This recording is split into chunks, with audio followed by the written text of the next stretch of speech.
Hey guys, tonight we begin with one of the most charming little pandemics in human history. The Black Death, a delightful 14th century event that combined poor hygiene, terrible medical advice, and fleas with an attitude problem. Tonight we ask, what could you have done to make it out alive? And no, just don't get sick, doesn't count. So before you get comfortable, take a moment to like the video and subscribe, but only if you genuinely enjoy what I do here.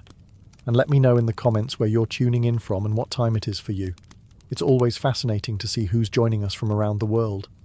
Now, dim the lights, maybe turn on a fan for that soft background hum, and let's ease into tonight's journey together. Let's start with your first and probably most important life choice. Where are you living?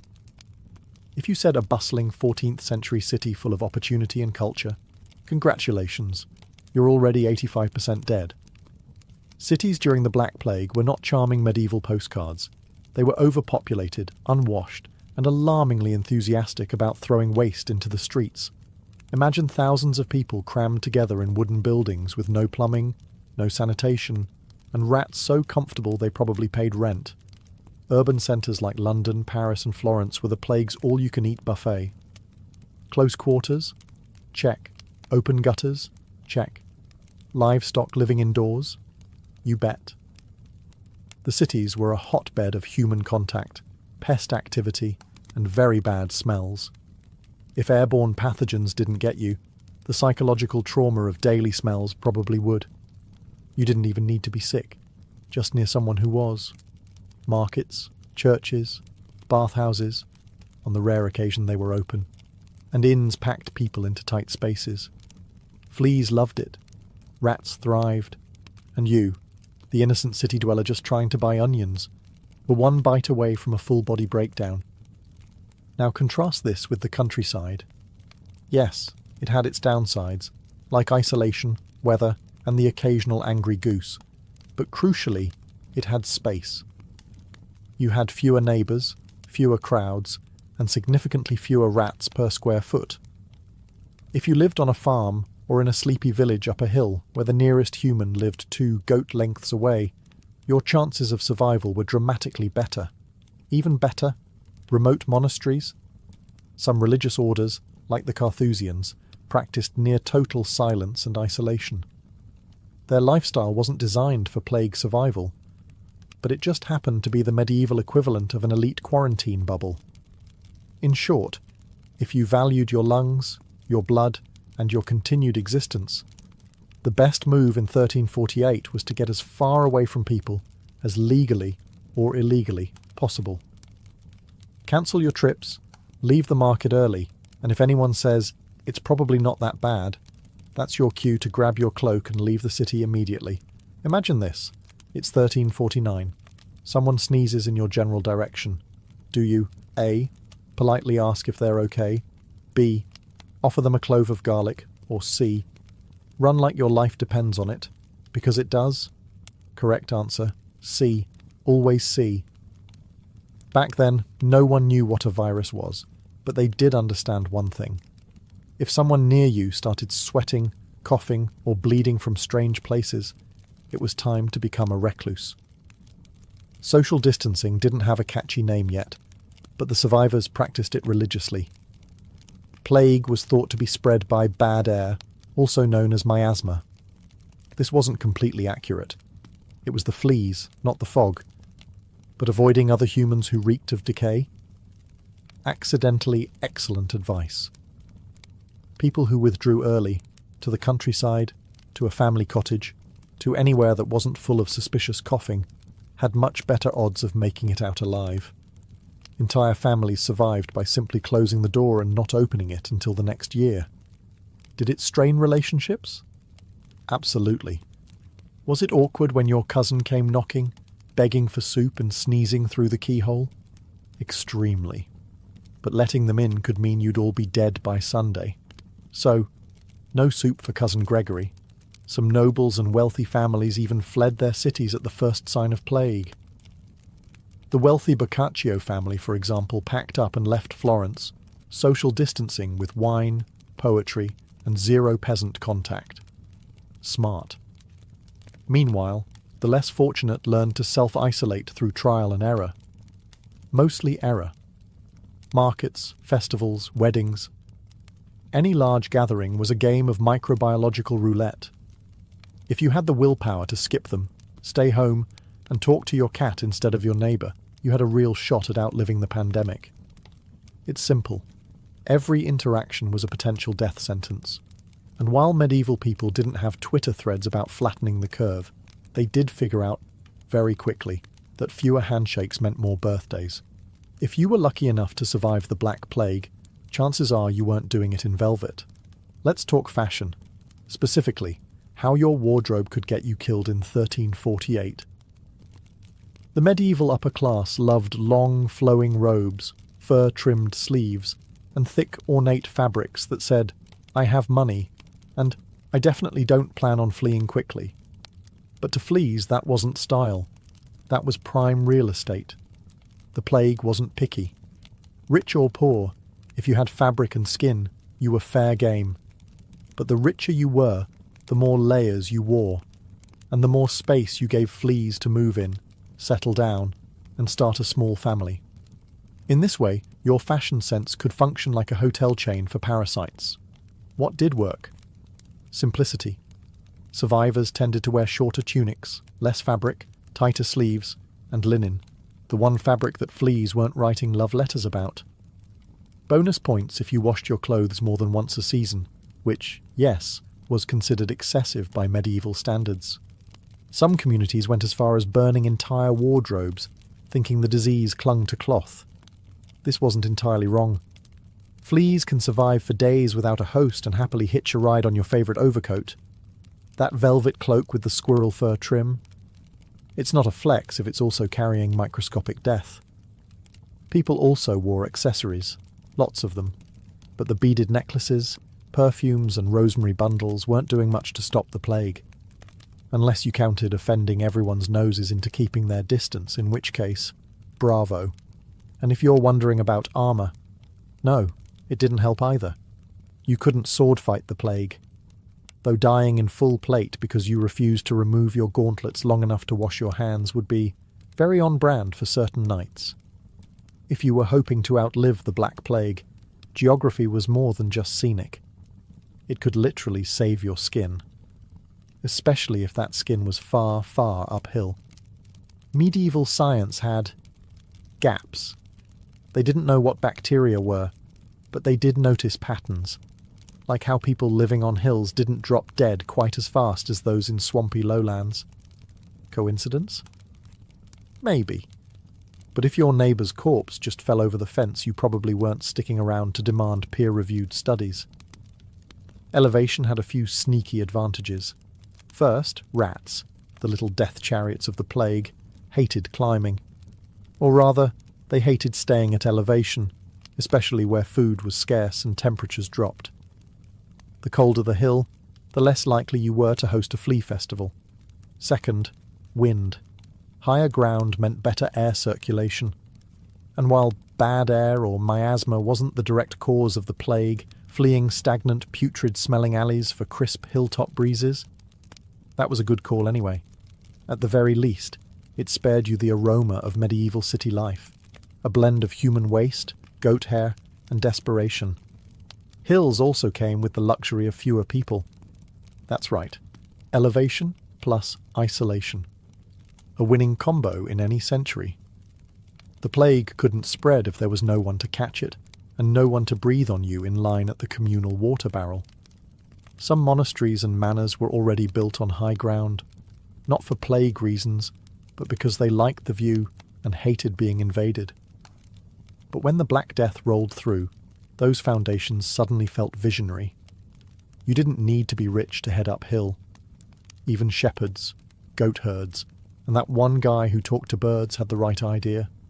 Fresh air, no neighbours, and a steep walk deterring both the plague and surprise visits. And if someone from the valley came trudging up with a cough and a story about how they think it's just a cold, you had a valid excuse to roll a barrel downhill at them in self-defence. Let's start with the obvious. Medieval people were not famous for their love of soap, or water, or personal boundaries. By the 14th century, the Great Bathing Renaissance had hit a rough patch. Earlier medieval periods had public bathhouses, some quite elaborate. But by the time the Black Death arrived, bathing was viewed with deep suspicion. Medical experts, and I use that term generously, believed that hot water opened your pores and made you more vulnerable to disease. In other words, washing made you more likely to die. This, of course, was the opposite of true.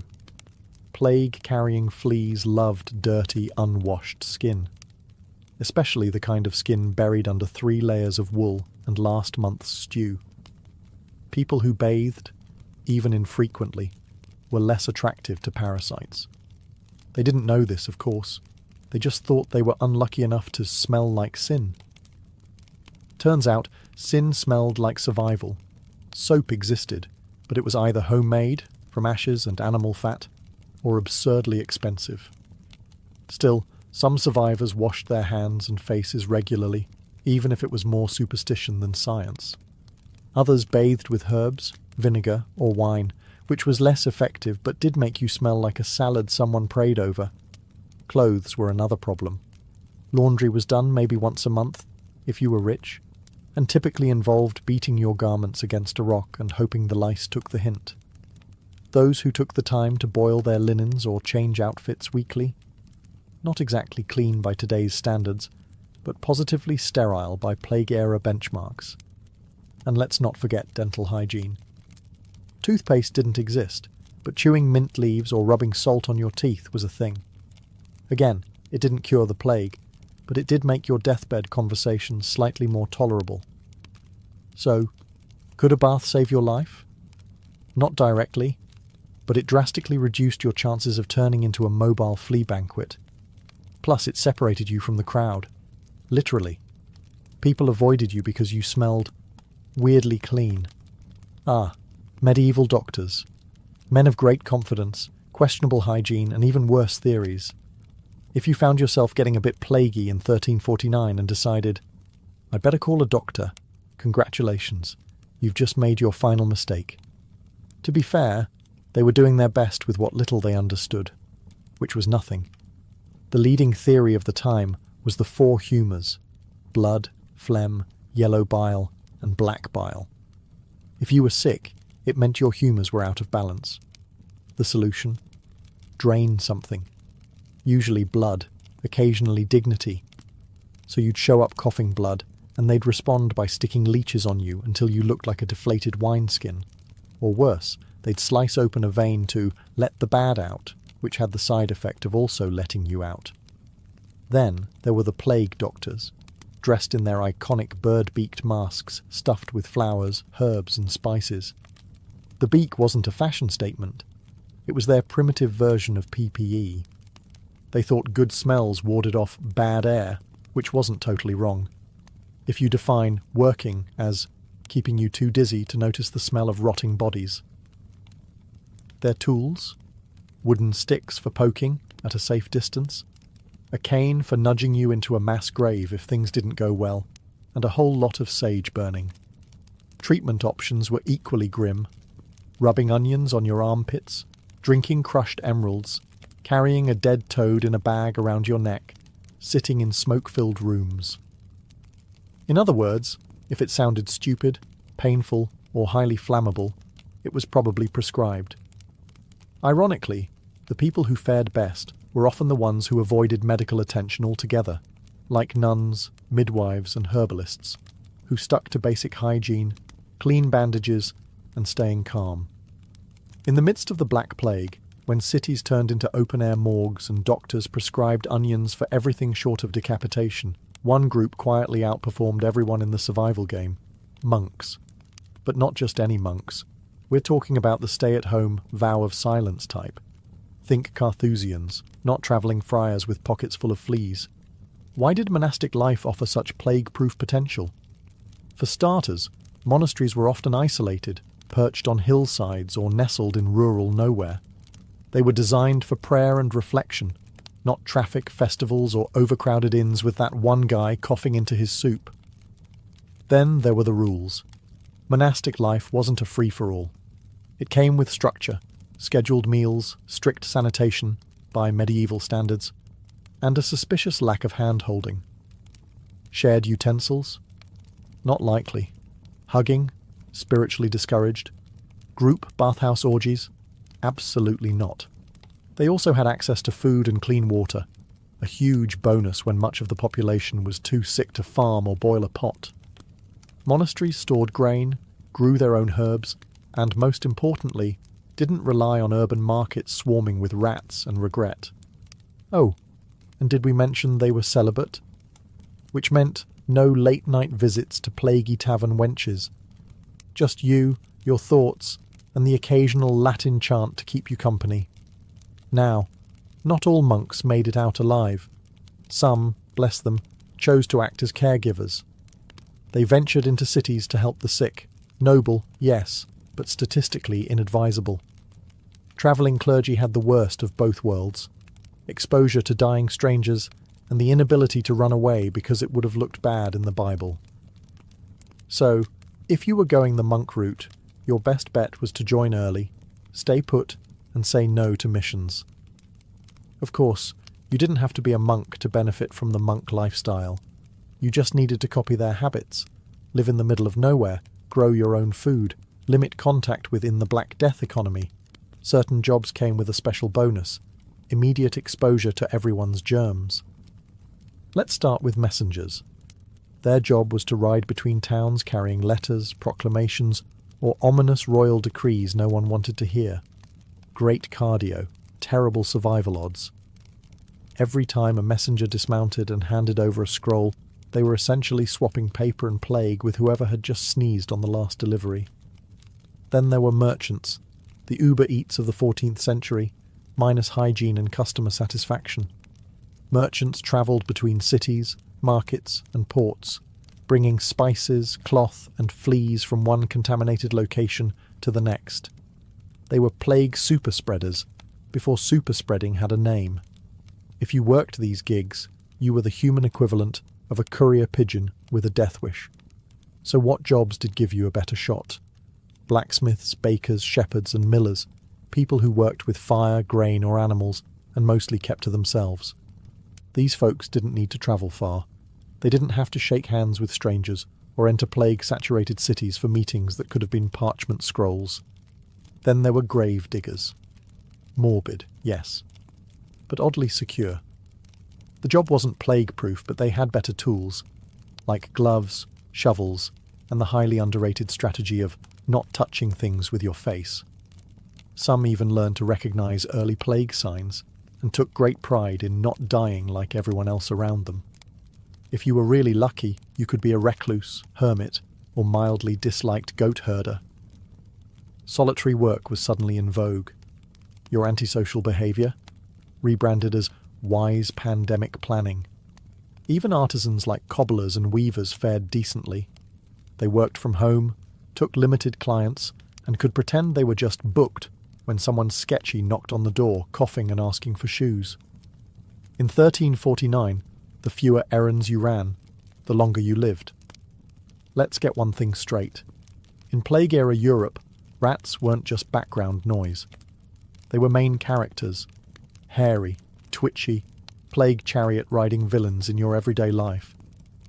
And they had one mission: get into your food, and leave you with a parting gift called Yersinia pestis. If you wanted to survive the Black Death, one of the smartest things you could do, besides running uphill and avoiding humans, was to elevate your pantry, literally. Grain bins on the floor? That's a rat rave waiting to happen. Open baskets of bread under your bed? Congratulations, you've opened a plague-themed buffet. Rats weren't picky eaters, and neither were their fleas. The moment rodents set up shop in your pantry, your odds of living past Lent dropped faster than your grain reserves. Now, some medieval households wised up. They stored food on high wooden shelves, in ceramic jars, or inside suspended boxes hanging from the ceiling like weird piñatas that no one was allowed to hit. These weren't fancy design choices. They were desperate attempts to keep the plague at tail's length. And then there were cats. the underappreciated MVPs of rodent control. The more felines you had prowling your kitchen, the better. Unfortunately, some places accused cats of being witches, familiars, and killed them, which, spoiler alert, made the rat problem much worse. It's hard to survive when you've just executed your only line of defense. Also, let's talk about your trash. Throwing scraps out the window wasn't just rude, it was rat bait. The same went for leaving compost heaps next to your house like some kind of rodent Airbnb. Smart survivors moved their waste far from their living quarters, preferably into someone else's yard. It's worth noting that rats didn't technically cause the plague, their fleas did.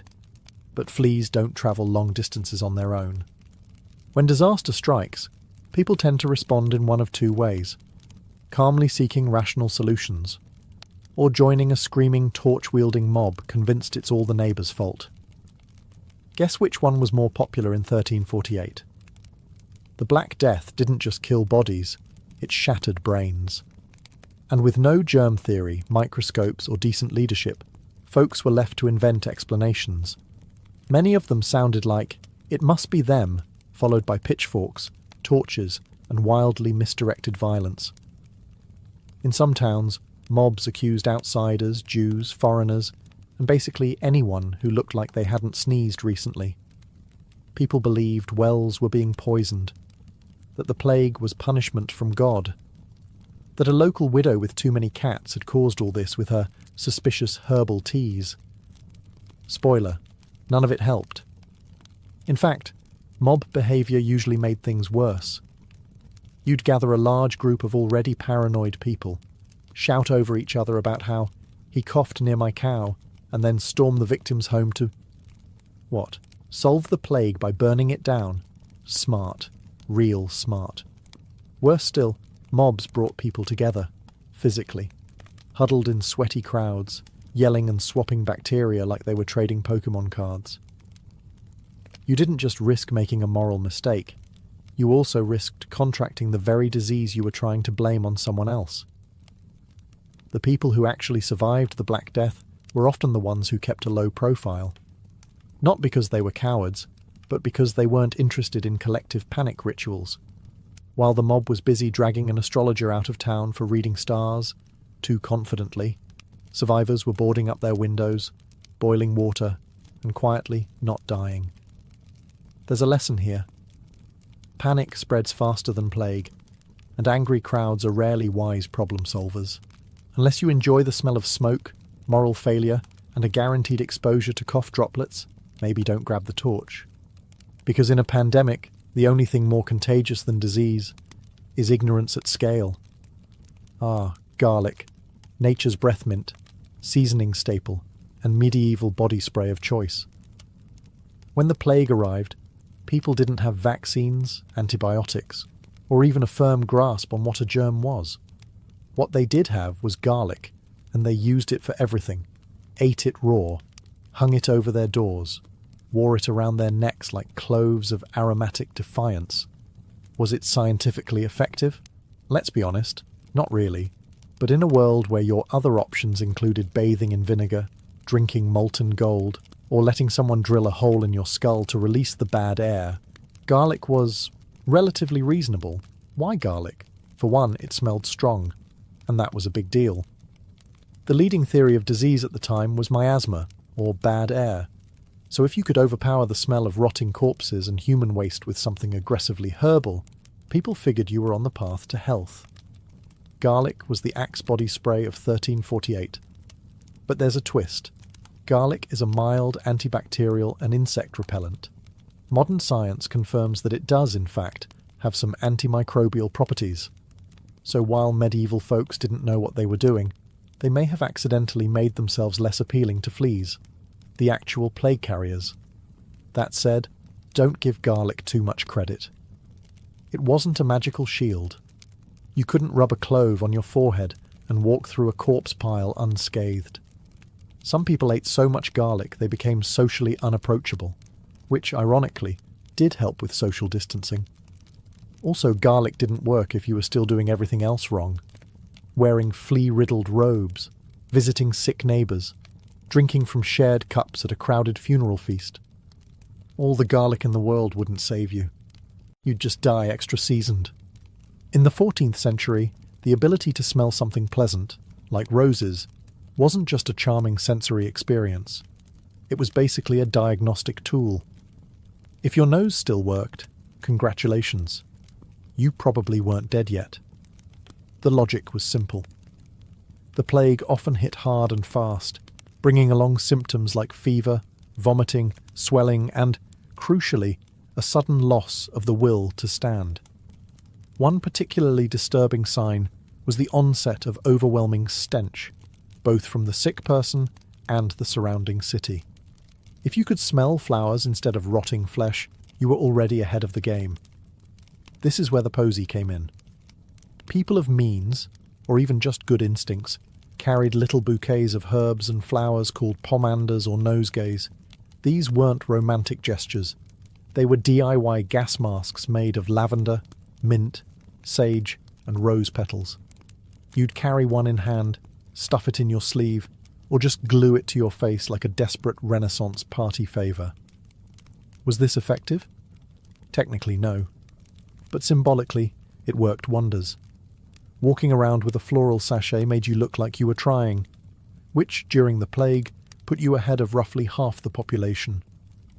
The reasoning was again tied to miasma theory, the idea that foul smells carried disease. So naturally, if you could overpower the stench with roses, you were cleansing the air. In practice, you were just giving yourself something to focus on that wasn't death. Plus, the people who used flowers and herbs often had the means to isolate, wash occasionally, and avoid the worst-hit areas. So it wasn't the roses themselves. It was the lifestyle that came with them. Rose sniffers tended to avoid cesspits and street feasts. Also, people kept flowers in the home, burned incense, and simmered herbs on coals. Not because they were aromatherapists, but because living with 10 people in a one-room hut needed some kind of vibe adjustment, which frankly may have saved your life. Let's face it, the plague wasn't just a test of immunity, it was a test of your social calendar. In a time when human contact was roughly as safe as licking a dagger, friendship became inconvenient. Every hug, handshake, or shared mug was a game of bacterial roulette. And the people with the best odds, the ones who politely declined all invitations forever. Medieval survivors were often those who lived quiet, uneventful lives. Not because they were insightful virologists, but because they just didn't like people that much to begin with. In short, introverts thrived. That one neighbour who always said, "I'll come by later," and never did. Alive. The couple who skipped every market fair, wedding feast and Saints' Day party. Also alive. The guy who muttered to his chickens and lived in a shed. Weird, but alive. The more friends you had, the more chances the plague had to hitch a ride into your home. Even kind gestures were dangerous. Offering bread to a sick neighbour? Risky. Visiting your aunt to check in? Deadly. Group prayer circles? Holy, but highly contagious. Many survivors limited their contact to just a few close family members. And even that came with rules. Eat separately, avoid suspicious coughing, and if necessary, build 2 houses and shout between windows. If someone sneezed, that was the medieval equivalent of being unfriended for life. It wasn't personal, it was survival math. Even monasteries and noble households practiced early forms of quarantine. If one person showed symptoms, they were sent to a different wing, or, if you were poor, just told to go lie in the barn and we'll see. Here's the part no one likes to admit. Sometimes, surviving the Black Death came down to dumb luck. Good choices helped, sure. Washing occasionally, avoiding festivals, not licking strangers. But even if you did everything right, a single flea with an attitude could ruin your whole life. That said, the odds really improved if you also happened to be extremely boring. Because excitement in the 14th century often involved people, movement, noise, and very bad decisions. It was the extroverts, the wanderers, The just popping into town crowd who tended to get invited to funerals they didn't realise were their own. Survivors, they leaned into monotony. The plague didn't care how charismatic you were. It didn't care about your ambitions, your side hustle, or your dream to open a tavern in Bruges. It cared if you were within biting range. So the guy who spent his days tending beets and muttering about the weather, immune? No. But invisible to danger? Almost. There were also genetic flukes. Modern scientists believe some people carried mutations, like the CCR5D32 gene, that made them more resistant to the plague's effects. They didn't know that at the time, of course. They just thought, weird that I'm not bleeding from my armpits like everyone else. So yes, if you were genetically fortunate, living alone, mildly antisocial, fond of boiled water, and unreasonably attached to your cat, congratulations, you were medieval elite. But the moment you got creative, tried a new city, invited friends over, joined a flagellant parade, or drank from that mysterious shared chalice at the market, the odds turned. Boring meant routine. Routine meant fewer surprises. And fewer surprises meant fewer unexplained rashes and less spontaneous organ failure. If you made it through the coughing, the bleeding, the rotting streets, and the awkwardly aggressive garlic breath, congratulations. You've officially entered plague survivor territory. And now, you face your final task. Make sure someone knows you were here. Because surviving the Black Death wasn't just about avoiding death. It was about being remembered for it. Enter the scribes, the monks, the diary keepers, and the slightly traumatized villagers with a good memory and access to parchment. These were the real MVPs. Not only did they outlive everyone, they also had the energy to write about it. People like Giovanni Boccaccio, who gave us the Decameron, a book about wealthy Florentines hiding from the plague by telling stories in the countryside. Or that one monk in Yorkshire who scribbled in the margins, "A great pestilence came and many died." Minimalist but effective. Writing things down was more than just catharsis. It was a way to process what had happened, to pass on warnings, and to gently humble brag about your immune system. Survivors who recorded their stories shaped how future generations understood the plague. And in doing so, they turned not dying into a sort of legacy project. But here's the catch. You had to outlive the printing deadline. That meant staying cautious even after the worst had passed. Many let their guard down too soon. They celebrated, reunited, hosted extremely premature feasts, and then died in the second wave. So if you truly wanted to make it to the end and write your story, don't rush back to town. Don't hug anyone just because the bishop said the plague is probably over. Don't accept free ale from a man with visible boils. Instead, wait. Stay boring, keep your diary nearby, observe, and when it was safe, really safe, pick up a quill and record your tale. Maybe no one would read it, maybe it would moulder in a dusty chest. But maybe, just maybe, some future historian would stumble across it and say, this one knew what they were doing. Because surviving a pandemic is impressive, but surviving it with receipts, that's eternal. Long before psychiatry had a name, mental illness was seen not as a medical condition, but a divine message, or a curse. In ancient Mesopotamia, if someone experienced hallucinations, spoke incoherently, or acted erratically, the first assumption wasn't madness. It was possession. The Sumerians believed that evil spirits could enter the human body and take control. A disturbed mind meant that a demon had claimed the soul. The earliest recorded treatments were not based on logic or science. Instead, they combined ritual, prayer, and magic. Clay tablets from Assyria described detailed incantations designed to drive out the spiritual invader. Exorcists were more trusted than doctors. These weren't obscure fringe beliefs. They were mainstream diagnostics. In ancient Egypt, things weren't much different. The Ebers Papyrus, one of the oldest medical documents in existence, records both physiological and spiritual explanations for strange behaviours. If you wept without cause, forgot your own name, or withdrew from others, you might have a wandering womb or be cursed by a god. Treatment? Aromatherapy, ritual purification, and appeals to divine intervention. They believed that the heart was the seat of thought, not the brain. But the Greeks took things to another level. In Homeric epics, madness is often the work of gods. Ajax slaughtering sheep thinking they were his enemies? A direct result of divine interference.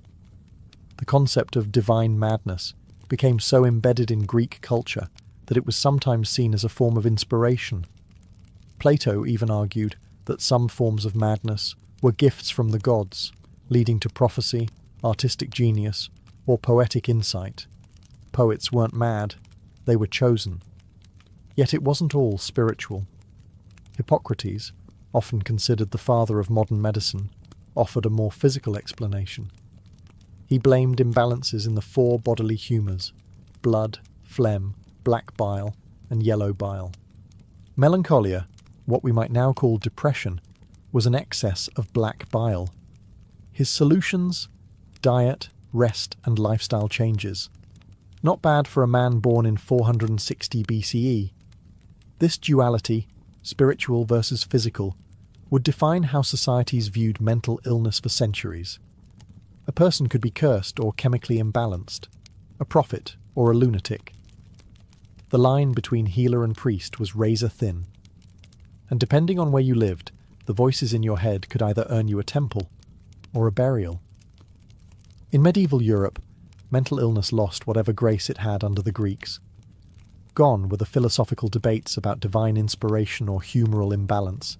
Instead, the church stepped in, and with it came fire, brimstone, and fear. If you were hearing voices or seeing things that weren't there, the likely conclusion wasn't a humoral imbalance. It was sin, or worse, Satan himself. Madness was now framed through a religious lens. The mentally ill were often viewed as morally corrupt, spiritually weak, or possessed by demons. The devil was the prime suspect.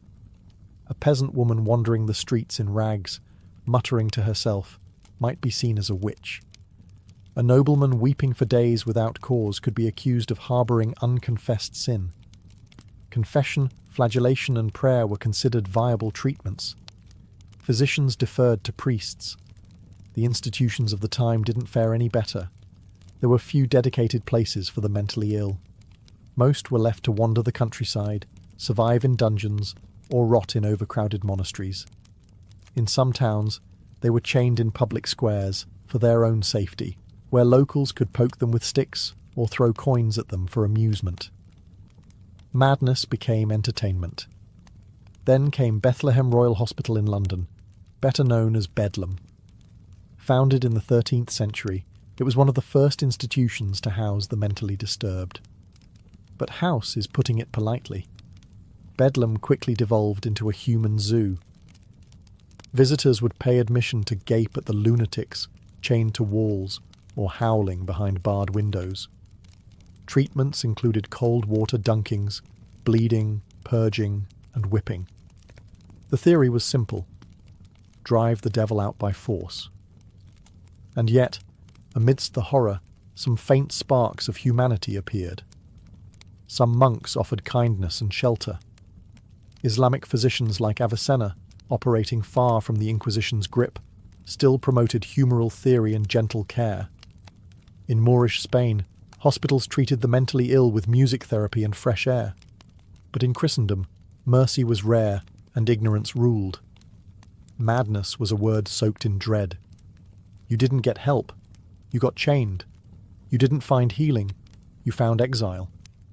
For most medieval sufferers, the world offered little more than a dungeon, a priest, and prayers that no one was listening to. The age of madness had begun, and it would take centuries before compassion caught up. The Renaissance is often romanticized as a period of rediscovery, of beauty, science, and human potential. But for those suffering from mental illness, the shift was more complicated than hopeful. As classical knowledge resurfaced, so too did older medical ideas, especially from Hippocrates and Galen. the church's grip loosened slightly, and for a moment, madness was allowed to have a body again, not just a soul. Physicians began to reframe mental illness through anatomy and imbalance rather than sin and demons. Melancholia, hysteria, mania, these became recognizable terms again, treated, at least in theory, with diet, exercise, and calm surroundings. There was even a renewed interest in astrology, with the stars sometimes blamed for emotional instability. A moody temperament? Maybe Saturn was in the wrong house. But don't mistake this for kindness. The Renaissance mind was still deeply suspicious of what it couldn't quantify, and the body, still subject to cleansing. Bloodletting remained popular, so did induced vomiting.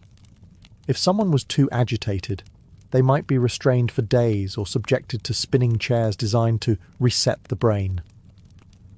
In Italy and France, asylums grew more common, not out of compassion, but to protect society from the unpredictables. One notable voice stood out, Johann Weyer, a Dutch physician. In the mid-1500s, Weyer dared to claim that many so-called witches were simply mentally ill women in need of care, not execution. He wrote De Prestigiis Daemonum on the tricks of demons, arguing against the witch trials and defending the mad from the wrath of both church and mob. Unsurprisingly, the church was not thrilled. His books were banned, and his ideas largely ignored. Meanwhile, madness remained a useful tool for those in power. Unwanted wives, political rivals, or rebellious daughters could be quietly declared insane and locked away. No trial, no scandal, just a convenient diagnosis. Mental illness was as much a social weapon as a medical mystery. Art and literature, however, blossomed with depictions of madness. Think Ophelia's drowning grief. Think Don Quixote tilting at windmills. The madman became a tragic, almost romantic figure, broken by the world, lost in illusion. But society still didn't know how to help them. The Renaissance reopened the body and reignited the mind, but the soul of psychiatric care still shackled. And the Age of Enlightenment was about to make that contradiction even sharper. The Enlightenment promised reason, progress, and the triumph of science over superstition. But when it came to mental illness, the results were mixed. On one hand, the idea of locking someone up for being possessed lost credibility. On the other, society now needed a new excuse to marginalize the mentally ill, preferably one with a white coat and a Latin vocabulary. The asylum, once a rare curiosity, became a booming institution. In London, Paris, and Vienna, grand buildings were constructed, far from the city centres, where the insane could be hidden. These places weren't hospitals, they were warehouses. Overflowing, understaffed, and reeking of neglect, they were designed less for treatment and more for isolation. The mentally ill were removed from public life like broken furniture from a showroom floor. Ironically, this was framed as progress. French physician Philippe Pinel famously ordered the chains removed from inmates at the Bicêtre Asylum in 1793, a gesture widely hailed as revolutionary. But while symbolic, the reality was less idealistic. Patients might be unshackled, but they were still locked in, subjected to ice baths, forced feeding, and moral therapy, which often meant long lectures about proper behaviour delivered by a stern-faced doctor with a stick. Moral treatment became the buzzword. The idea was that mental illness stemmed from bad habits, laziness, or moral failings. So what was the cure? Discipline, order, routine, no outbursts, no questioning. Think of it as a psychological boot camp with locked doors. Inmates were taught to follow rules, attend chapel, make their beds, and smile at authority. Compliance was considered recovery. In Britain, the York Retreat emerged as a gentler model. Run by Quakers, it emphasised kindness, silence, and natural surroundings. Patients walked in gardens and were treated with respect. This humane model influenced others but remained the exception, not the rule. The real shift came in paperwork. For the first time, doctors began keeping detailed notes on mental patients, charting symptoms, behaviours, and even treatment outcomes. Psychiatry was inching toward being a formal science, though it still relied heavily on guesswork and anecdote. The Enlightenment made mental illness a subject of study instead of shame. But the cost was cold sterility. In its rush to rationalise everything, society reduced the mentally ill to specimens. Less demonic, yes, but still dehumanised, and on the horizon loomed a Victorian world obsessed with propriety, and terrified of what lurked in the human mind. The Victorian era was the golden age of contradictions, elegance and repression, scientific breakthroughs and moral panic. And nowhere were those contradictions more glaring than in how the Victorians dealt with mental illness. For a society obsessed with appearances, madness was a terrifying crack in the porcelain. For women, that crack had a name: hysteria. Derived from the Greek word for uterus, the diagnosis became a catch-all explanation for anything women did that made men uncomfortable. Mood swings, hysteria, sexual desire, hysteria, not wanting to marry. You guessed it, hysteria. It was a patriarchal dream. Pathologise independence, punish emotional expression, and call it science. The treatments were even more absurd. Some doctors recommended vibratory therapy, which, yes, is exactly what it sounds like. Others suggested marriage, childbirth, or bed rest. Dr. Weir Mitchell's infamous rest cure confined women to their beds for weeks. No reading, no conversation, no writing. Essentially, mental solitary confinement with wallpaper. Charlotte Perkins Gilman's The Yellow Wallpaper was a direct response, written after she nearly lost her mind under the same prescription. Meanwhile, in the male-dominated world of medicine, things got weirder. Jean-Martin Charcot, a neurologist in Paris, became famous for his dramatic demonstrations of hypnotized hysterics at the Salpêtrière Hospital. Crowds of male students and elite socialites gathered to watch women twitch and convulse on command. It was half science, half theatre. Charcot believed he was advancing neurology. Critics called it exploitation. Sigmund Freud sat in those audiences, taking notes that would birth psychoanalysis years later. Victorian asylums became vast complexes, often surrounded by high walls and whispering trees. They were supposed to be places of healing, but too often they were dumping grounds for inconvenient people: epileptics, alcoholics, rebellious daughters, elderly parents, or those simply suffering from grief. Once admitted, escape was nearly impossible. A single signature could have you institutionalized. Getting out, that required several more, and luck. The public, meanwhile, kept up appearances. Madness became something to hide, not confront. Families lied about missing relatives. Obituaries omitted institutional deaths. Mental illness was a stain, a scandal, a threat to marriage prospects.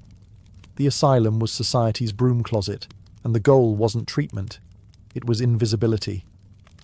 Victorian England perfected the art of hiding what it feared most, and buried beneath the corsets and canes was a nation quietly drowning in untreated minds.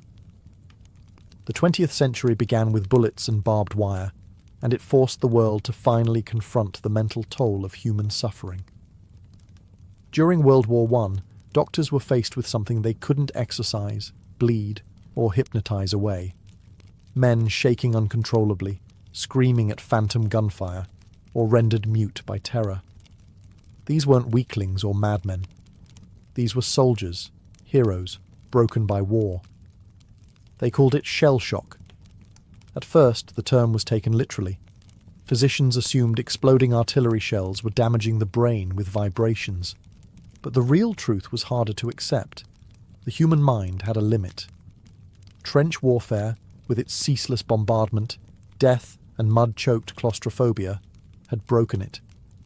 Officers who once laughed at nervous complaints now faced entire battalions suffering from amnesia, tremors, and night terrors. Some men couldn't walk. Others forgot their names. A few simply stared into space for days, unreachable. And yet, many commanders treated it as cowardice. Some British soldiers were executed for desertion, men who had, in fact, been driven insane by trauma. But slowly, attitudes shifted. Doctors like Rivers at Craiglockhart War Hospital began experimenting with new treatments, talking, writing, and empathetic listening. Rivers famously treated poet Siegfried Sassoon, encouraging him to express his trauma through verse. This was a quiet revolution. For the first time, mental illness wasn't framed as sin or weakness. It was a wound. After the war, shell shock became one of the most controversial terms in psychiatry. Some doctors tried to distance themselves from it, calling it a catch-all for everything from PTSD to malingering. Others recognized it as the birth of trauma psychology. But the public didn't forget. The war neuroses haunted the cultural imagination, broken soldiers shuffling through post-war Europe, eyes sunken, minds far from home. And when World War II arrived, the medical community was better prepared. This time, the term was combat fatigue, and treatment was faster, more humane, though stigma remained. Shell shock opened a new chapter. Mental illness was no longer just for women labelled hysterical or eccentrics in asylums. It could strike the strongest men. It could be earned through service and sacrifice. And that terrified people. Because if war heroes could break, then maybe no one was truly safe from the battlefield inside the mind. As the world stumbled into the mid-20th century, psychiatry took a bold, and often brutal, leap into physical intervention. The idea was simple. If the mind was sick, perhaps the brain could be fixed directly. But fix is doing a lot of heavy lifting here. What followed was a wave of invasive procedures that promised miracles, but often delivered silence, obedience, or ruin. Enter the lobotomy. Developed by Portuguese neurologist Antonio Egas Moniz in the 1930s, the procedure involved severing connections in the brain's prefrontal cortex to reduce agitation and delusions. It earned Moniz a Nobel Prize. But the real boom came when American psychiatrist Walter Freeman introduced the ice pick lobotomy. No operating room needed, just a mallet and a few minutes behind the eye socket. It was fast, cheap, and horrifying. Tens of thousands underwent the procedure in the US alone, including children, housewives, and veterans. Some became docile. Others lost speech, motor function, or personality entirely. A few died on the table, yet hospitals kept offering it, because it emptied beds. A patient who had been violent or uncooperative was now quiet, vacant, manageable. Success by 1940s standards. Then came electroconvulsive therapy, or ECT. While still used today in carefully controlled settings, its early applications were far from gentle. Doctors would administer jolts of electricity strong enough to induce seizures, often without anesthesia or consent. The goal? To reset the brain, like shaking a faulty light bulb. For some patients, particularly those with severe depression, it brought real relief. But for others, it caused memory loss, confusion, and trauma. This was the golden age of interventionist psychiatry. Insulin coma therapy, hydrotherapy, isolation chambers, doctors reached for any lever they could pull. Mental illness was treated like a broken machine, and the tools were crude. Compassion took a back seat to control. And still, asylums swelled. With the rise of state-run psychiatric hospitals, millions were institutionalized. Some stayed for decades, forgotten by families and society. The average person feared these places. Stories of abuse, neglect, and restraint leaked into tabloids and horror films. The mentally ill became monsters in pop culture. Mad scientists, escaped killers, the unhinged.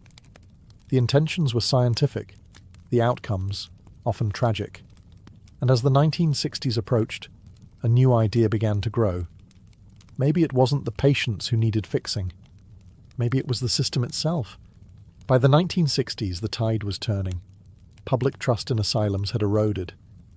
Investigative journalists exposed filthy wards, over-medicated patients, and inhumane conditions in state hospitals. Families stopped believing the promise of restorative care, and legislators started asking uncomfortable questions. Was institutionalization actually helping anyone, or was it simply warehousing the unwanted? Enter the movement known as deinstitutionalization. Fueled by three major forces, new medications, civil rights advocacy, and cost-cutting governments, the idea was simple: close the big institutions and treat people in their communities instead. Antipsychotic drugs like Thorazine, introduced in the 1950s, made it possible to manage schizophrenia and other severe conditions outside the hospital. For the first time in centuries, the mentally ill could, at least in theory, live freely with pharmaceutical support. President John F. Kennedy, whose own sister Rosemary had been lobotomized into near silence, became a vocal advocate for mental health reform. In 1963, he signed a bill funding hundreds of community mental health centers, designed to offer outpatient care, housing support, and therapy. The goal: independence, dignity, and reintegration. The closures began swiftly. Massive institutions that once held thousands were emptied within a decade. The image of the padded cell gave way to that of the neighborhood clinic. Patients were no longer confined, but encouraged to live in halfway houses, with social workers checking in. On paper, it was a humanitarian triumph. In practice, it was chaotic. Why? Because the infrastructure never fully materialized. Many of the community clinics were underfunded, understaffed, or never built at all. Patients released from long-term institutions found themselves on the streets with nowhere to go. Families weren't prepared. Law enforcement wasn't trained. Suddenly, the burden shifted from medical professionals to social services, jails, and shelters. Homelessness rates rose, so did incarceration. A significant portion of the prison population began showing signs of untreated mental illness. Deinstitutionalization wasn't entirely a failure, but it became a cautionary tale. Compassion without preparation isn't a solution. It's just displacement. Still, the movement changed everything. It forced society to admit that locking people away indefinitely was not humane care. It brought mental illness into the public square, into conversations, policies, and eventually media. It laid the groundwork for patient rights, ethical treatment, and a more holistic approach. But for many, especially the poor and marginalized, the promise of dignified care remained just that, a promise. Today, mental illness is no longer confined to asylums or dismissed as witchcraft, but that doesn't mean it's fully understood or even widely accepted. The 21st century has brought massive strides in neuroscience, psychology, and therapy, yet stigma clings like a shadow. For all our scientific vocabulary, we still flinch at words like bipolar, schizophrenic, or borderline.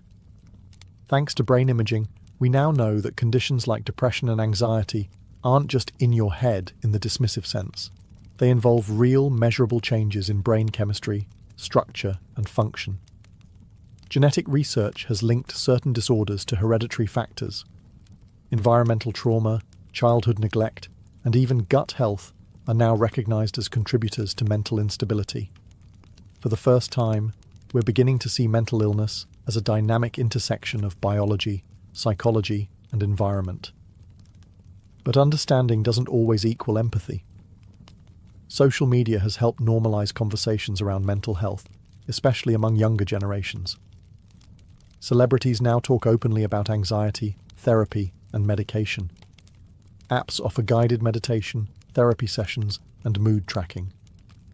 And yet, access to real treatment is still painfully unequal. Rural communities, low-income populations, and minorities often face insurmountable barriers to care.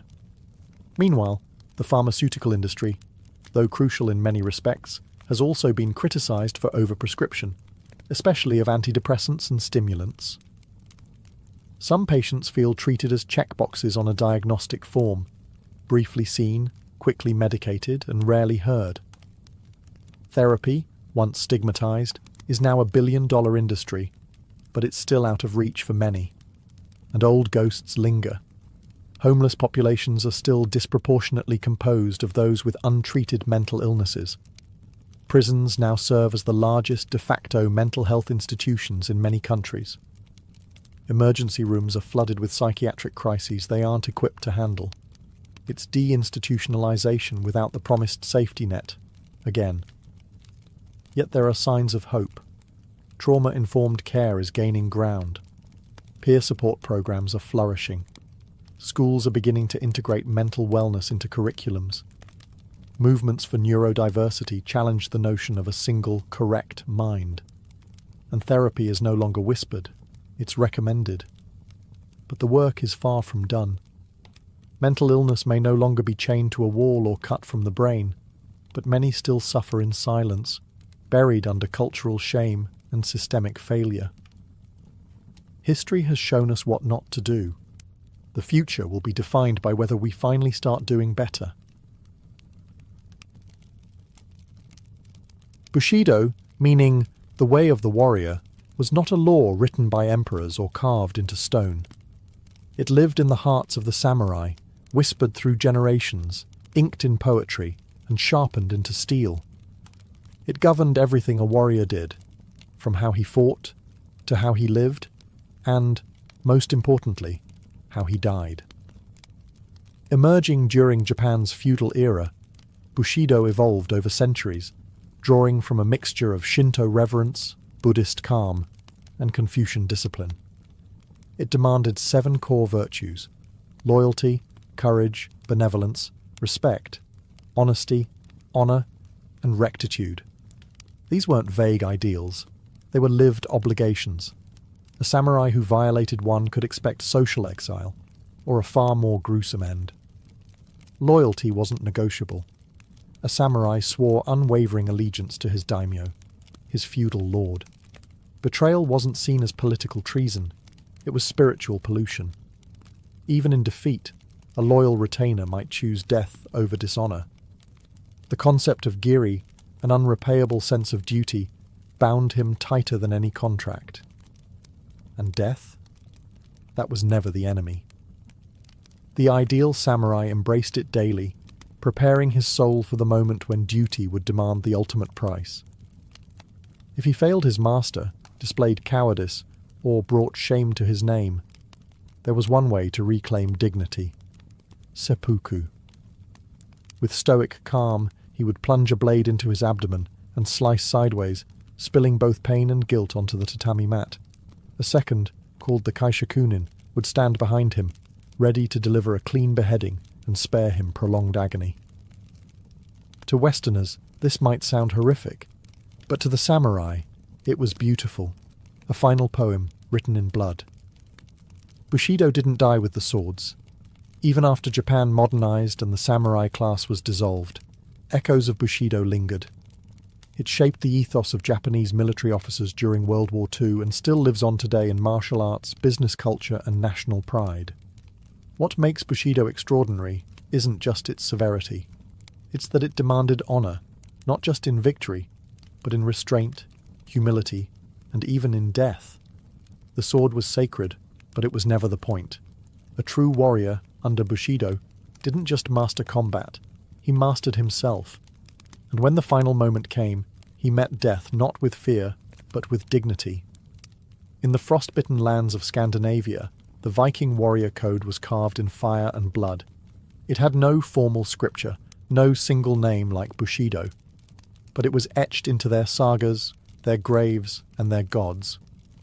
At its core was a stark belief: death comes for everyone, so die well. Viking honor revolved around bravery, loyalty, and reputation. The Norse didn't seek peaceful deaths in their beds. They sought battle. To fall with a weapon in hand was the dream, not the tragedy. Why? Because of Valhalla. In Viking cosmology, warriors who died courageously were chosen by the Valkyries, Odin's shield maidens, to ascend to Valhalla, a warrior's paradise where they would feast, fight, and prepare for Ragnarok, the final battle of the gods. But if you died a coward, your soul was cast into hell, a dreary underworld of shame. This belief shaped how Vikings lived. Raiding, pillaging, and conquest weren't just acts of survival, they were rites of glory. Cowardice wasn't just embarrassing, it was spiritually damning. To flee a battle was to stain your lineage. Even their funerals reflected this ethos. Warriors were buried with weapons, shields, even sacrificed horses or slaves, everything needed for the afterlife's endless war games. Loyalty to one's jarl or king was another pillar. Viking warriors known as herdmen formed tight-knit bands bound by oaths. Betrayal of the group was unthinkable. But that didn't mean blind obedience. Vikings valued personal honor as much as loyalty. If a leader lost face or made cowardly decisions, his men could challenge or even abandon him. Strength commanded loyalty. Weakness lost it. And vengeance? That was a virtue. If your kin was wronged or your honor insulted, you were expected to respond, with steel. Feuds could last generations, spilling over into blood debts and cycles of retribution. It wasn't cruelty, it was balance. The sagas are filled with heroes who refused compensation or peace until justice was served blade to blade.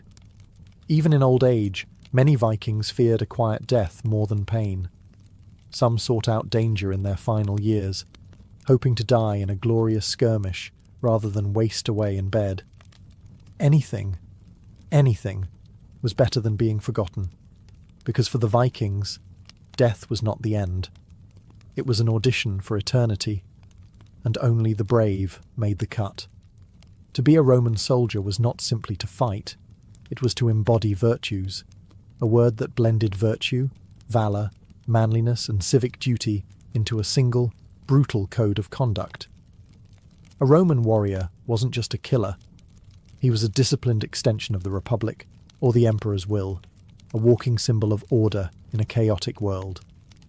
The ideal Roman warrior didn't crave individual glory. He earned honour by obeying orders, enduring pain, and never flinching in the face of death. Cowardice was unthinkable. A legionnaire who fled battle wasn't just punished, he was erased from respectability. In some cases, entire units were subjected to decimation, a horrific form of discipline where 1 in every 10 men was executed by their comrades to restore obedience. The Roman warrior code was built on structure. Training was constant, relentless, and grueling. Discipline was more important than strength. A soldier who broke ranks even in victory could face lashes or execution. Glory belonged to Rome, not the man. This collectivism set the Roman military apart from most ancient forces. It was less a band of warriors and more a machine. But virtues extended beyond the battlefield. It was a societal expectation for Roman men, especially those of noble birth, to show courage in the Senate, to be just in leadership, and to display restraint in personal ambition were also considered marks of warrior honour. Even retired soldiers were expected to carry themselves with dignity, as living monuments to Rome's greatness. One of the most sacred virtues in Roman military culture was fides, faith or loyalty. Loyalty to your unit, your commander, and to Rome itself. Betrayal, insubordination, or desertion were treated with utter contempt. Think of Julius Caesar crossing the Rubicon. It wasn't just a political act, it was a defiance of the warrior code's loyalty to the Republic. Death was not feared. Dying in battle, especially for Rome, was the highest honour. Tombstones of Roman soldiers often boasted of where and how they died, listing campaigns like a resume for the gods. Unlike the Vikings, who sought personal glory in Valhalla, or the samurai, who died for their lords, Romans fought for the enduring myth of civilization. They weren't just defending borders. They were exporting order and enforcing it with spears.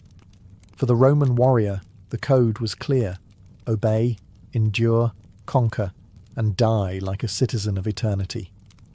In medieval Europe, the warrior wasn't just a killer. He was supposed to be a Christian killer. Enter the code of chivalry, an unwritten, romanticised set of ideals meant to tame the bloodlust of knights with the nobility of saints. At least that was the idea. The word chivalry comes from the French chevalier, meaning horseman. And in a world where heavy cavalry ruled the battlefield, knights needed more than armour and swords. They needed a moral compass, or at least the church thought so. The chivalric code combined martial prowess with piety, loyalty, and, Yes, courtly love. A true knight was expected to be brave in battle, loyal to his liege, generous to the poor and protective of women and the weak. He was to pray often, fight fairly, and never lie. Of course, this ideal existed mostly in literature and sermons. In practice, knights could be brutal warlords with a crucifix in one hand and a torch in the other. Still, the code had real influence. During the Crusades, for instance, knights were told they were not merely fighting for land or glory, but for God himself. Killing in battle wasn't a sin if it was done in the name of Christ. It was holy. The result? Some of the bloodiest campaigns in history, wrapped in righteous rhetoric. Chivalry also demanded loyalty, fealty, to one's lord. A knight swore oaths of service, often sealed on sacred relics. Betraying that oath was considered not just treason, but sacrilege. And when a knight broke the code, he wasn't just punished by men, he was believed to be judged by heaven. Then there was courtly love, the strangest part of the chivalric tradition. Knights were supposed to pine for noble ladies, usually married, and dedicate heroic deeds to their honour. Love was supposed to be chaste, poetic, and maddening. Basically, it gave violent men something to write about when they weren't beheading each other. Of course, chivalry didn't apply to peasants. Knights could sack villages, burn crops, and execute rebels without guilt, so long as it wasn't another noble's land. The code was selective, idealistic, and often hypocritical, but it created a powerful mythos that shaped European culture for centuries. The knight's code wasn't just about wielding a sword, it was about justifying it. Chivalry turned warfare into ritual, loyalty into law, and honour into theatre. If other warrior codes danced between honour and poetry, the Spartan code came with no frills, no romance, just stone-hard discipline and absolute obedience. Sparta, the ancient Greek city-state, built its identity on the idea that every male citizen was a soldier first, and everything else second. In Sparta, war wasn't a profession, it was life itself. From the moment a Spartan boy was born, his body was judged. If he was weak or deformed, he was discarded. If he passed inspection, he was handed over to the Agog, a state-run military training program that raised boys into lethal instruments of war. There was no room for softness, no room for doubt. The Agog taught them to fight, steal, endure pain, and above all, obey without question. Spartan boys learned to speak in short, sharp phrases, laconic wit it was called. Talk less, do more. They were taught to sleep on reeds, wear minimal clothing in the cold, and go hungry without complaint. Courage wasn't just admired, it was mandatory. A Spartan who ran from battle wasn't just a disgrace, he was stripped of citizenship, scorned by women, and made a pariah. The ultimate commandment of the Spartan code? Never return without your shield. That didn't mean don't lose it. It meant don't come back unless you're carrying it, or being carried on it. In other words, win or die trying. Anything less was treason. And loyalty? It ran so deep that Spartan soldiers would rather fall to the last man than break formation. The phalanx, their tightly packed battle line, required every warrior to hold the shield of the man next to him. Breaking formation meant exposing your brothers to death. It wasn't just a tactical failure, it was moral collapse. The Spartan code also expected total submission to the state. Spartans weren't free in the modern sense. Their lives were dictated by duty. Duty to Sparta, to the army, to the gods of war. Even marriage and family life were secondary. Wives encouraged their husbands to die gloriously. Mothers told their sons, "Come back with your shield, or on it." In Sparta, the individual didn't matter. Glory didn't come from lone heroism, but from disappearing into the machine of war. Their strength was unity. Their honour in sacrifice. And for centuries, no one dared challenge the phalanx. Because Spartans didn't just fight like warriors, they lived like weapons. If the samurai lived by honour and the Spartans by discipline, the Mongol warrior lived by the cold clarity of results. Under the leadership of Genghis Khan, the Mongols built the largest contiguous empire in history, not through overwhelming numbers, but through speed, precision, and a ruthless warrior code that valued loyalty, adaptability, and total obedience. At the heart of this code was allegiance to the Khan. Mongol warriors swore personal loyalty to their commander, and breaking that bond was unthinkable. Betrayal was punished not just with death, but with obliteration. Genghis Khan made it clear: loyalty ensured survival, disobedience ensured extinction. Mongol discipline wasn't born in cities. It was forged in the brutal steppes of Central Asia. Nomadic life demanded toughness. From a young age, Mongol boys learned to ride horses, shoot bows, and survive with minimal supplies. A Mongol could go for days with no fire, live off dried meat and fermented milk, and shoot with deadly precision while galloping at full speed. That wasn't a skill. It was a cultural expectation. The Mongols didn't believe in individual glory. They operated as a single, moving organism. Every warrior was expected to follow the Yasa, a codified set of laws attributed to Genghis Khan. These laws emphasized military discipline, meritocracy, and strict punishment. Looting without permission, executed. Disobeying orders, executed. Cowardice in battle, you guessed it, executed. But they weren't mindless brutes. The Mongol code emphasized strategy over chaos. They mastered psychological warfare, often pretending to retreat, only to ambush pursuing enemies. They spared cities that surrendered and annihilated those that resisted, sending a brutal message to others. Merit also played a key role. Unlike many medieval systems where birth mattered most, Mongol officers were promoted based on skill and loyalty, not noble bloodlines. If a peasant proved himself on the battlefield, he could rise through the ranks. In this way, the Mongol code was shockingly progressive for its time, rewarding competence over class. Perhaps the most terrifying part of their ethos? Detachment. Mongol warriors viewed war not as a moral conflict, but as an inevitability. Death wasn't personal. It was a tool. They didn't seek honor like knights, or spiritual purification like samurai. They sought victory, and they almost always got it. The Mongol code wasn't romantic. It was efficient, mobile, and devastating. It made warriors not of marble or myth, but of blood, bone, and pure resolve.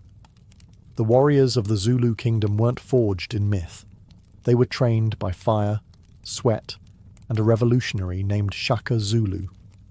In the early 19th century, Shaka transformed a fragmented cluster of clans into a disciplined, militarized force that shook southern Africa to its core. And at the center of it all was a warrior code grounded in unity, courage, and absolute loyalty to the king. Shaka introduced radical changes to Zulu warfare and to Zulu identity. He replaced the throwing spear with the ikalwa, a short stabbing spear ideal for close combat. He mandated the use of large cowhide shields and organized warriors into tightly knit regiments called impi, each living, training, and marching together like family. But this wasn't just tactical innovation, it was ideological transformation. The Zulu warrior was no longer a part-time fighter. He was a servant of the nation, a living shield. Warriors were grouped by age and trained in rigorous discipline from adolescence. They were forbidden to marry until they had proven themselves in battle, a way to tie honor to service. The warrior didn't fight for individual glory, but for the survival and expansion of the Zulu people. Their bond was sacred, their formation unbreakable. Cowardice was not an option. To turn your back on the enemy or break ranks during a charge was a stain worse than death. Those who fled were executed publicly. Those who stood firm were celebrated, often with promotions, cattle, and prestige.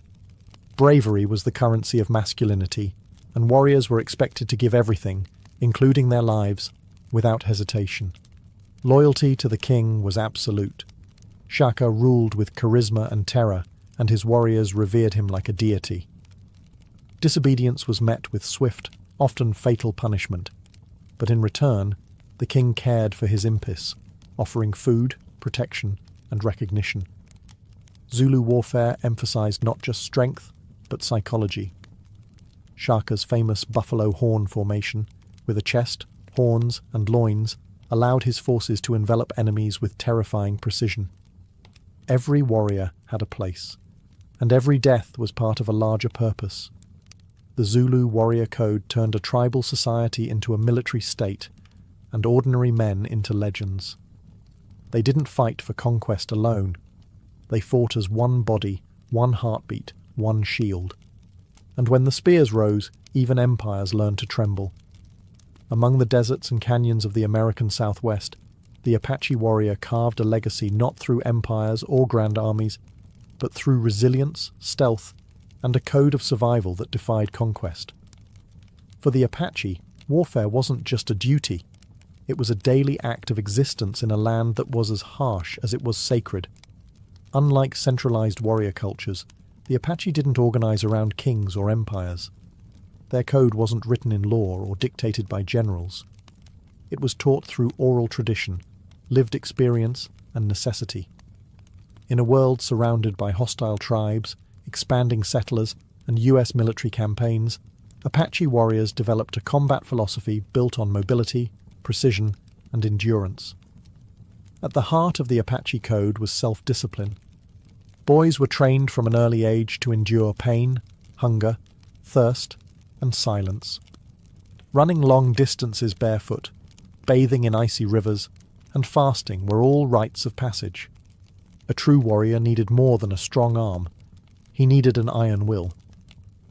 He had to read the land like a book, track enemies by broken twigs, and vanish into cliffs without a sound. Silence was considered a virtue. Boasting was frowned upon. Actions spoke louder than words, and warriors who performed bravely in battle often received no outward reward, only the quiet respect of the tribe. Stealth and cunning were prized as much as bravery. The Apache didn't see ambushes or hit-and-run tactics as dishonorable. They saw them as smart. Loyalty to one's band and family was sacred. The Apache didn't fight for conquest. They fought for protection. Warriors were defenders of the homeland, guardians of the community. Retaliation for raids, broken treaties, or slain kin was not only expected, it was demanded. Yet vengeance was always measured. Recklessness had no place in their code, and when it came to resistance, few cultures endured more pressure. Leaders like Geronimo became symbols of unbroken defiance, leading guerrilla campaigns against overwhelming odds. Even when captured, exiled, or imprisoned, many Apache warriors refused to surrender spiritually. Their code had no room for submission. To the outside world, the Apache were often seen as savages, but within their culture, the warrior was a keeper of balance, calm in voice, sharp in eye, deadly in motion. They weren't chasing glory. They were keeping the world intact, one silent step at a time. In the heart of 17th century India, amid the clash of empires and the oppression of faiths, arose a warrior brotherhood unlike any other, the Khalsa, the Saint Soldiers of Sikhism. Formed by Guru Gobind Singh in 1699, the Khalsa wasn't just a fighting force. It was a moral revolution wrapped in armour, driven by a code that combined spiritual devotion with fearless resistance. The Sikh warrior code was revolutionary in two ways. First, it was egalitarian. The Khalsa rejected caste, wealth, and lineage. Every member took the same last name, Singh, meaning lion, to erase social divisions. A lowly farmer stood shoulder to shoulder with a prince. They fought not for conquest, but for justice, for the protection of the oppressed, regardless of religion or origin. Second, it demanded unshakable discipline. Upon initiation, Khalsa warriors vowed to uphold righteousness, never cut their hair, never engage in intoxication, and never harm the defenseless. They bore 5 symbols, the 5 Ks: Kesh, uncut hair; Kara, iron bracelet; Kanga, wooden comb; Kashera, shorts; and Kirpan, a ceremonial sword. Each carried spiritual meaning. but the Kirpan especially signified the duty to stand against tyranny. The code was built around the concept of miri piri, a balance of temporal power and spiritual wisdom. A Khalsa warrior wasn't just a fighter. He was expected to meditate, serve others, and remain humble, even in battle. Warfare was a last resort, never to be driven by ego or vengeance, but only to defend righteousness. Fighting was not about rage. It was about responsibility, and when they fought fiercely. Khalsa warriors stood against the powerful Mughal Empire, often outnumbered but never outwilled. Their battle cry wasn't just a slogan, it was a declaration of purpose. Betrayal of the code was rare because it was tied to one's very identity. To be Khalsa was not just a title, it was a vow, a sacred pact of courage, service, and self-sacrifice. The Sikh warrior didn't fight for glory, land, or empire. He fought because it was his divine duty, and in doing so, the Khalsa forged a legacy of fearless equality that still inspires warriors of conscience to this day. Long before the first bottle was smashed or the first speakeasy opened its doors, America was already fighting a war against alcohol. By the late 1800s, the country's relationship with drinking had spiraled out of control. Booze wasn't just a pastime, it was a daily fixture. Saloons weren't merely watering holes, they were political clubs, gambling dens, and brothels. Public drunkenness was widespread, and many reformers pointed to alcohol as the root of domestic violence, poverty, and moral decay. Enter the temperance movement, a coalition of activists, church leaders, and political crusaders who saw alcohol not as a personal vice, but a national crisis. One of the loudest voices came from the Women's Christian Temperance Union, whose members marched, picketed, and prayed outside saloons, urging men to give up their drink for the sake of their families. They were joined by the Anti-Saloon League, a group that didn't just protest, they played politics, and they played to win. The Anti-Saloon League understood something critical. Laws change when you change lawmakers. So they lobbied hard, targeting local, state, and federal elections to get dry candidates into office. By the early 1900s, they had built an astonishingly effective political machine. They pressured politicians, funded campaigns, and used propaganda to paint alcohol as a threat to the American way of life. But there was more than morality behind the movement. There was fear and nationalism. Immigrant communities, especially Germans, Irish, and Italians, were often associated with heavy drinking. For many native-born Protestants, the saloon wasn't just a vice, it was a symbol of foreign influence and cultural division. As World War I broke out, anti-German sentiment surged, and beer, heavily associated with German-American brewers, became a target of patriotic disdain. The stage was set. On January 16, 1919, the 18th Amendment was ratified, banning the manufacture, sale, and transportation of intoxicating liquors. The following year, the Volstead Act was passed to enforce it. America was officially dry. But rather than usher in a golden age of sobriety and virtue, prohibition would instead uncork something far more chaotic: black markets, bootlegging, and bloodshed. The crusade had won the law, but the fight for the soul of a thirsty nation was just beginning. Prohibition might have started with the ratification of the 18th Amendment, but it was the Volstead Act that gave the law teeth and plenty of fine print. Named after Congressman Andrew Volstead, who championed its passage in Congress, the Act defined what intoxicating liquor actually meant. Spoiler: it didn't just ban hard liquor, it banned anything with more than 0.5% alcohol content. That included beer, wine, cider, even medicinal tonics. Suddenly, the ordinary became illegal, but as strict as the Volstead Act sounded, it was also riddled with loopholes, contradictions, and legal gymnastics that turned enforcement into a nightmare.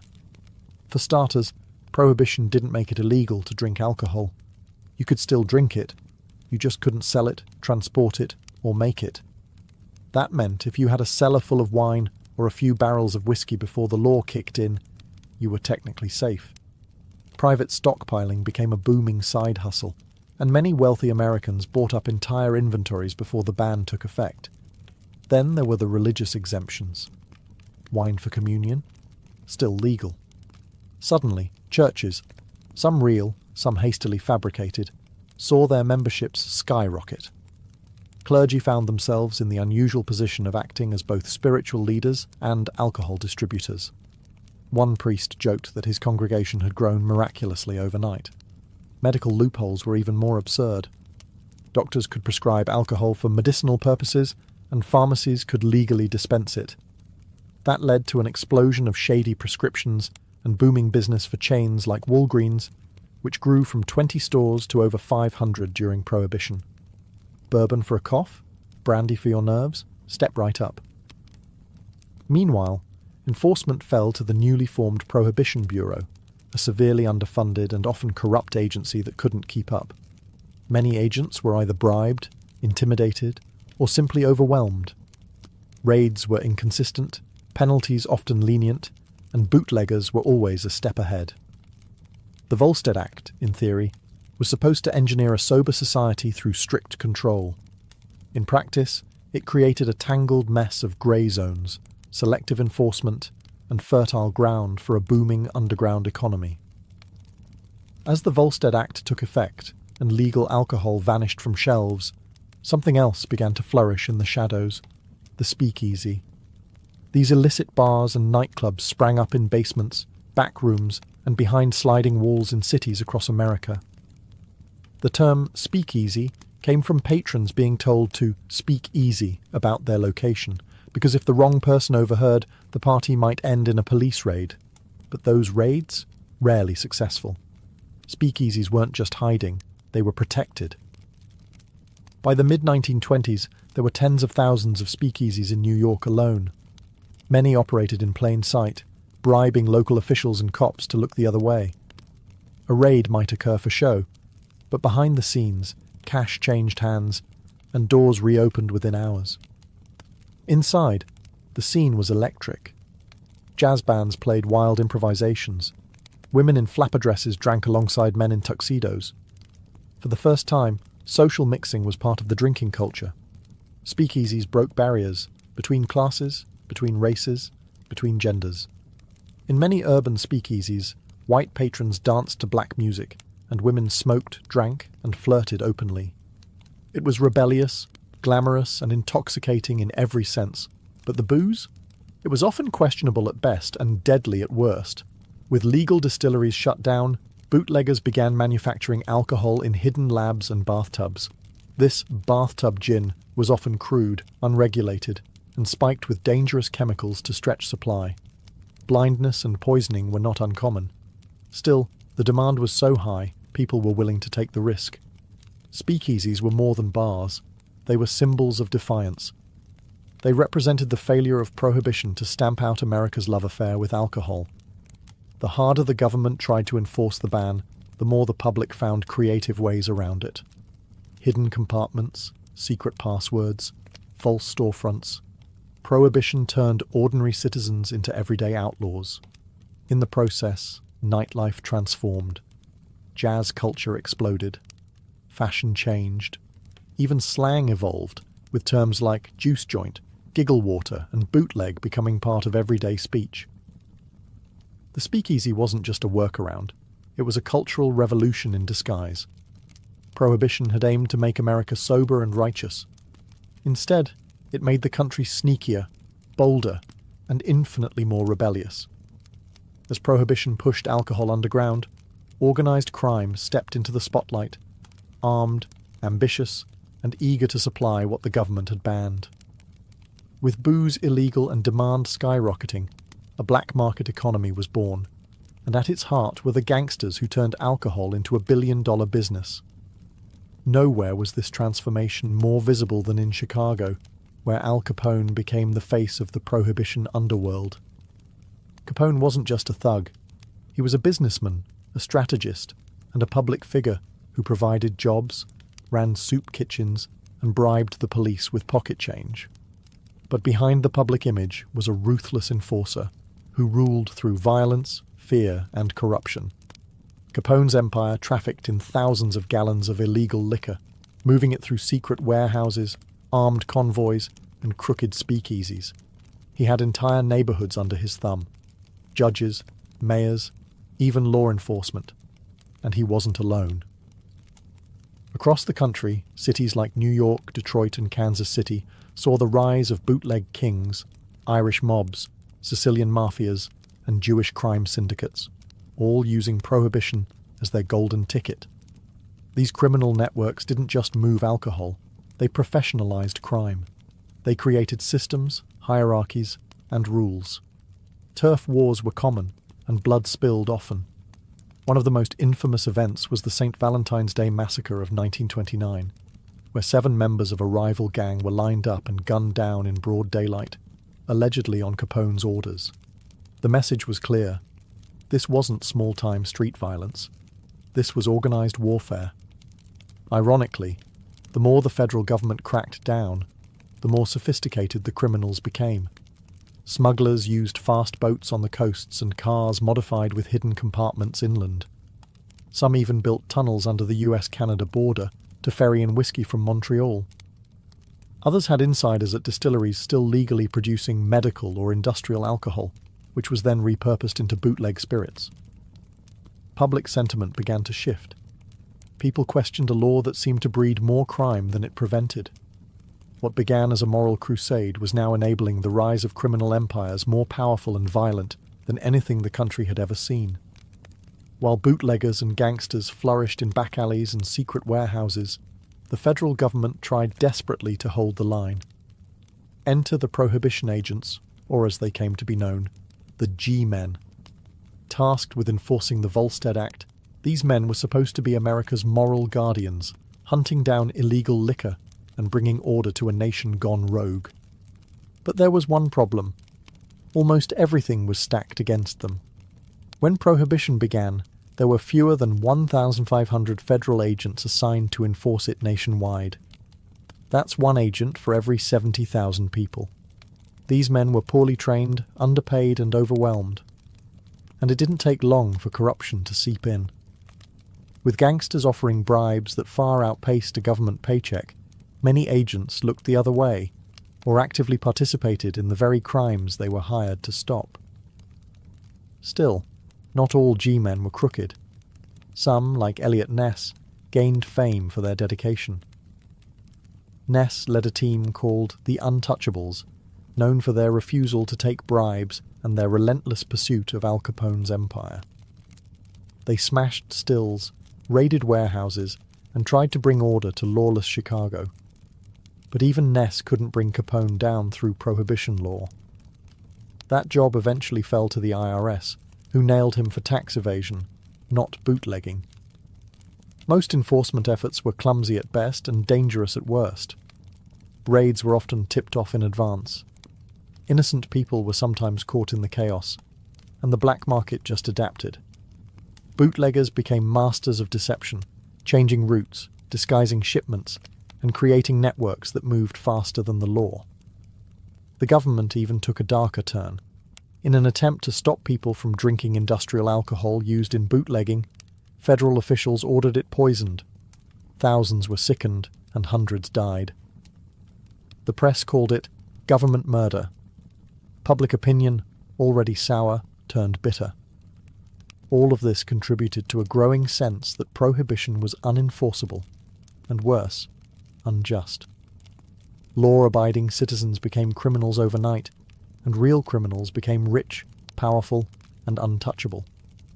While lawmakers tried to legislate morality and G-men chased bootleggers through alleys, American culture was undergoing a revolution of its own.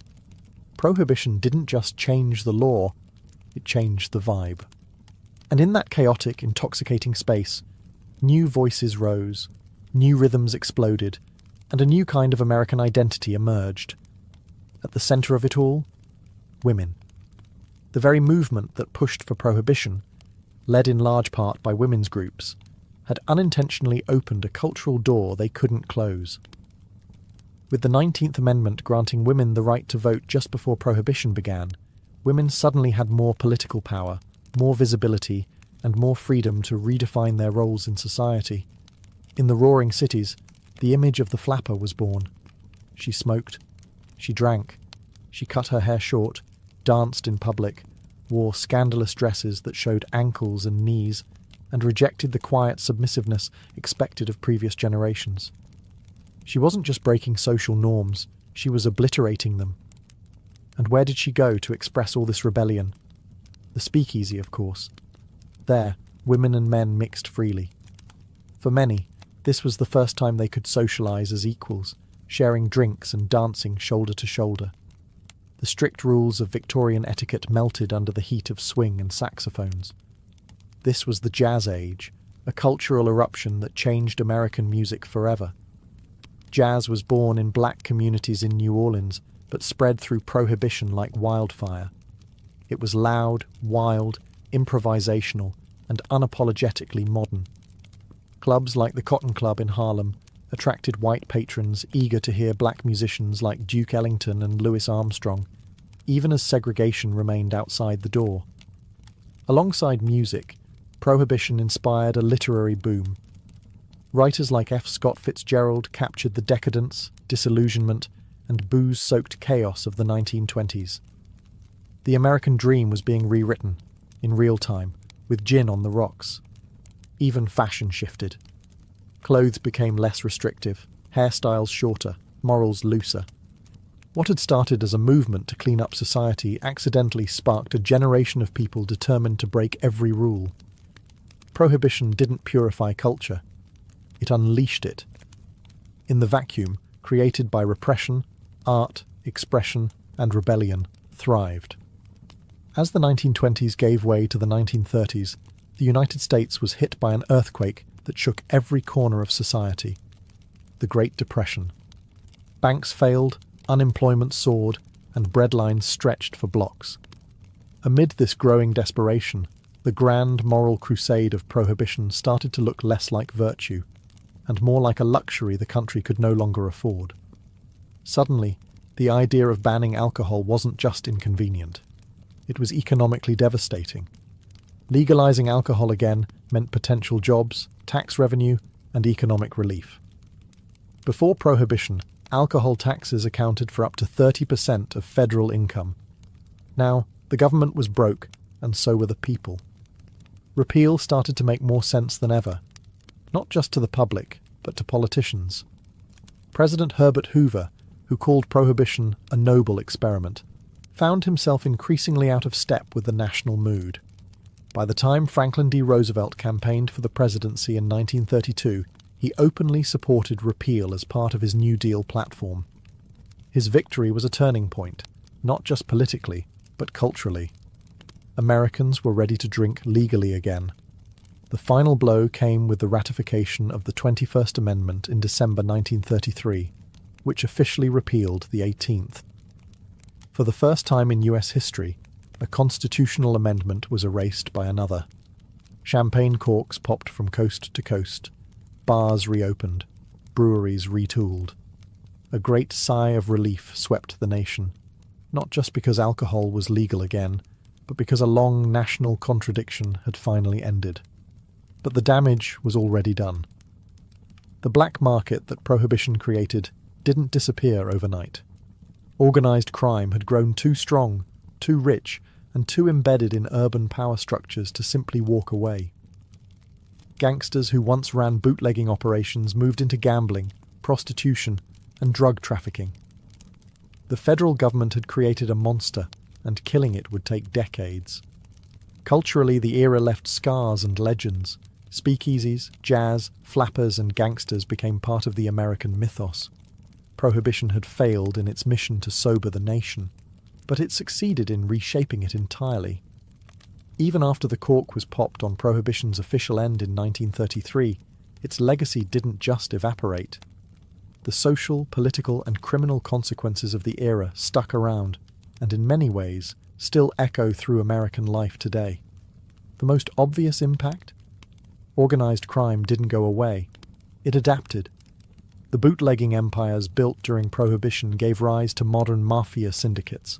The smuggling routes, bribery systems, and networks of corruption had grown so sophisticated that criminal organizations simply shifted gears into narcotics, gambling, extortion, and labor racketeering. The violence didn't disappear either. Prohibition had given crime families power, and they weren't giving it back. The era also transformed American law enforcement. The failure to control alcohol exposed how weak and fragmented the federal government's policing power truly was. In response, the FBI expanded, surveillance techniques were refined, and law enforcement became more centralized and professionalized. The modern American war on crime was born from the ashes of a failed war on liquor. On the political front, Prohibition revealed the dangers of legislating morality on a national scale. What started as a movement to uplift the moral character of the country turned into an exercise in hypocrisy and rebellion. Voters, especially in urban areas, learned that laws disconnected from public behavior are doomed.